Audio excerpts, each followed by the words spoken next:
قرآن میں ادریس علیہ السلام کا بھی تذکرہ کرو کہ وہ بہت زیادہ سچے پیغمبر تھے اور ہم نے ان کو بلند جگہ تک پہنچا دیا ہے۔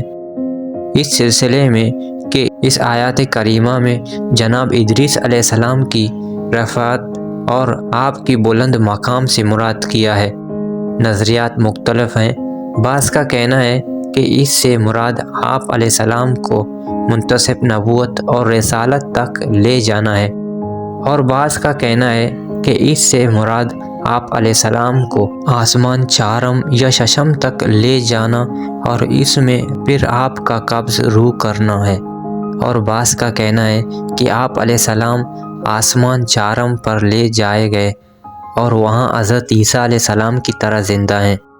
روایات میں نقل ہے کہ رسول اللہ صلی اللہ علیہ وسلم نے فرمایا، میں نے شب معراج آسمان پر ایک انسان کو دیکھا تو جبریل سے سوال کیا کہ یہ کون ہے؟ انہوں نے جواب دیا کہ یہ ادریس علیہ السلام ہے کہ جنہیں خداوند تعالیٰ نے اس عظیم مقام سے نوازا ہے۔ میں حضرت ادریس علیہ السلام کو سلام کیا، آپ کے لیے رحمت کی دعا کی۔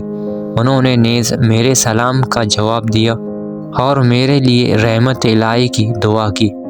روایات میں موجود ہے کہ حضرت امام جعفر صادق علیہ السلام نے ابن مہران سے فرمایا، جب بھی کوفے میں داخل ہو تو مسجد صالح جاؤ اور اس مسجد میں نماز ادا کرو، دعائیں مانگو اور خدا سے دنیا و آخرت کی اپنی حاجتیں طلب کرو، کیونکہ مسجد صالح حضرت ادریس علیہ السلام کا بیت الشرف ہے جس میں آپ قیادی کرتے تھے، نمازیں پڑھتے تھے۔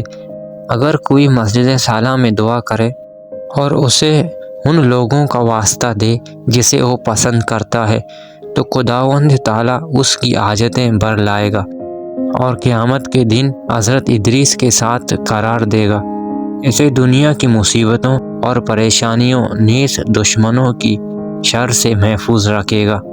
منقول ہے کہ حضرت ادریس علیہ السلام 300 سال تک زندہ رہے اور آپ نے اپنی عمر کے آخر حصے میں اپنے بیٹے کو اپنا وصی و جانشین معین کیا، اور اس کے بعد خداوند تعالیٰ نے حضرت نوح علیہ السلام کو نبی بنا کر بھیجا۔ حضرت ادریس علیہ السلام کے سلسلے میں دیگر اور بھی داستانیں، واقعات اور روایتیں نقل ہوئی ہیں۔